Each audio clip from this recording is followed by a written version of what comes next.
Live from Fargo and serving you on TV, online, and on the go. This is Valley News Live at 5. We're learning new details this evening in a child pornography investigation right here in Fargo. Thank you for joining us tonight. 4 felony charges of child porn were filed today in Cass County, and investigators report finding hundreds of images and several graphic videos on one man's devices.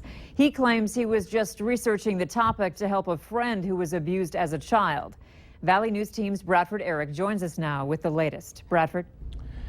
Andrea, it's an investigation that's taken detectives 2 years to put together. According to court documents, Royce Warner was questioned by Fargo police in June of 2014.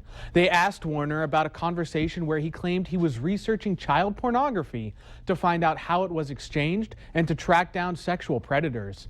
The documents walk us through the police investigation as they question him about online accounts, internet searches, and downloaded content. The BCI eventually takes over, cracking open a tablet, cell phone, laptop, desktop computer, and hard drive. Agents found 5 videos depicting child pornography and over 600 still images of an 8 to 10-year-old girl. A Yahoo search for "Where can I find girls into pedophilia?" and other evidence. The documents also showed that earlier this year, charges against Warner were declined and the case was closed. I asked Assistant State's Attorney Tristan Vandestreek why, to which he replied his office needed to find out from BCI which images were on which devices. He said prosecutors needed to prove that Royce Warner possessed a specific device with a specific image in the city of Fargo at a specific time and that he knew it was child pornography. What's next is for a judge to sign a nationwide arrest warrant, as it's believed Royce Warner no longer lives in the area and is instead living in California. Andrea? All right, thank you, Bradford. Warner faces 4 felony charges of possessing child pornography and could face 20 years in jail if found guilty on all counts. The recent sentence of a Stanford student convicted of raping an unconscious woman has sparked a lot of discussion and emotion. Long before we learned about Brock Turner and that case, colleges and universities were talking about how to address the problem in Minnesota. Carla Holt reports. Everyone's outraged about this particular case, but this case happens over and over and over again. That is not okay. For the first time ever, more than 50 Minnesota college campuses have come together to talk about a crime that may actually not have gone up, but has gained new momentum. We would say there really hasn't been an increase, that this is the number that there have been all along. It's just that we think differently and speak differently about it. And Yvonne Cornoyer with the Minnesota Coalition Against Sexual Assault and others are helping colleges speak more about it, helping them to abide by a new law going into effect August 1st. I think legislators wanted to really make it easier for victims. They wanted to make sure that victims' rights were being respected. That we meet victims with compassion and competence. And so here, a chance to learn about the best responses to and the prevention of sexual assault, from better training to learning about the psychology involved, something Tracy Thomas Card works on every day. We know so many people are affected by sexual violence. People of all ages, identities, genders are affected by sexual violence. And to help change the numbers, 1 in 4 women, 1 in 6 to 10 men, people here are leading the conversation, hoping to bring greater safety to campuses around the state. And if we can all come together to work to prevent sexual violence from happening, the world will be a much better place. Experts say the reason the numbers may appear to go up, better reporting and response procedures. They believe the work being done will help bring those numbers down. And the reason more people are coming forward, survivors started talking and then students started calling for change. One person was shot outside Dallas Love Field Airport today after police say he lunged at an officer. Police say the incident started as a domestic disturbance when the man threw rocks at a woman's vehicle outside the baggage claim. They say when officers tried to intervene, the man lunged at them, and that's when one of the officers opened fire, striking the man 4 times. The man was taken to the hospital, and his condition remains unknown. Inside the airport, chaos erupted as passengers screamed and scrambled for cover. When I see people driving behind there, I thought people were getting shot in the baggage claim area. I was like, good Lord. Oh, my word. Yeah, that's pretty crazy. Airport officials say flights into Love Field are arriving on schedule, but departing flights are expected to be delayed as all passengers are being rescreened through security. Hot, sunny, and steamy on this Friday, and a lot of people are wondering about tonight's forecast as they head out to the lake.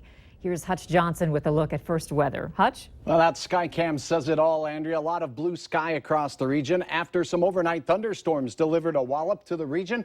Not a lot of damage reported, but gusty winds were common with those storms. We've warmed right back up to 90 Fargo, 93 Sisseton, mid and upper 80s in Lakes Country. Look at Alexandria at 89 degrees. Bismarck's at that same reading this hour. So your hour-by-hour forecast shows low 90s through the 7 o'clock hour, and then we fall into the 80s, a light north wind, and very quiet weather for your Friday night. Kicking off the weekend, we could have a few morning storms that work their way through the region, and tomorrow afternoon, this will be Saturday afternoon, very strong storms in the western Dakotas. We'll have hour-by-hour details on a few chances of strong storms this weekend. Details in a moment. All right, thanks, Hutch. Yep. The Minnesota Pollution Control Agency has issued an air pollution health advisory for Detroit Lakes and all areas south of that, down past the Twin Cities. What this means is that the air could reach unhealthy levels for sensitive groups, including children, elderly, and those who suffer from illnesses like asthma. Melissa Moore has asthma, as do her sons. She knows bad air could mean an asthma attack. It feels like the oxygen is coming in and out of your throat versus taking a full breath and filling your lungs. The Minnesota Pollution Control Agency urges people to avoid doing strenuous work outside. Don't burn wood and avoid using your car as much as possible to not add pollutants to the air. The two GOP candidates for governor held their final debate this morning at 1100 a.m. The Flag in South Fargo. Fargo businessman Doug Burgum and North Dakota Attorney General Wayne Stensham went back and forth discussing each other's record of being pro-energy, who they support for the presidency, and whether each candidate is pro-choice or pro-life. Scott McNally's dad. Scott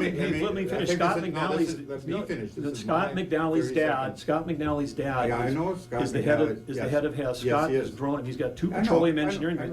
When he was at Stanford, he was the most conservative kid on campus. He was writing an article about why Stanford should not divest their fossil fuels, and it was twisted around by we have the quote, and you can certainly look at it. But let's read the whole article. It's taken out of context. Because. Your political advisor, Bob Harms, did represent the Radical Environmental Defense Fund. North Dakota's primary election is this Tuesday, June 14th, and thousands of you decided to beat the rush and take advantage of North Dakota's early voting law. At last report, more than 4,500 ballots have been cast in Cass County alone. Early voting wraps up at 7 tonight.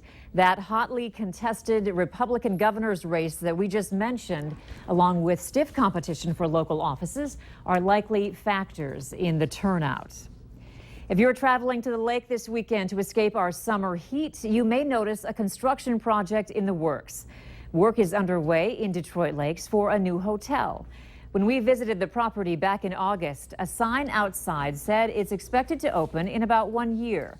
The hotel is located where the old Capri Motel was built. This week would have been Prince's 58th birthday. Today, the U of M approved a special motion in honor of the late music legend and Minnesota native. He is considered to be one of the most influential musicians of the 20th century. His unexpected death saddened Minnesota and the world. I'm very pleased on behalf of the university to be able to announce this honorary degree. We will arrange a very significant public event in the near future to honor Prince and to present this degree. The singer passed away in April from an accidental overdose of painkillers. U of M President Eric Kaler says the idea for an honorary degree was under consideration before Prince died. He says the school is planning a public event sometime in the near future. From closets to kitchens, many rooms in our homes could use an update that'll help keep things organized. Designers from Smart Spaces say keeping things in order can not only save your family time while getting ready for dinner or work, but it will also save you money. For example, a kitchen pantry is a spot where food items can get mixed around and forgotten. Smart Spaces helps with projects such as closet lights or even a new garage floor.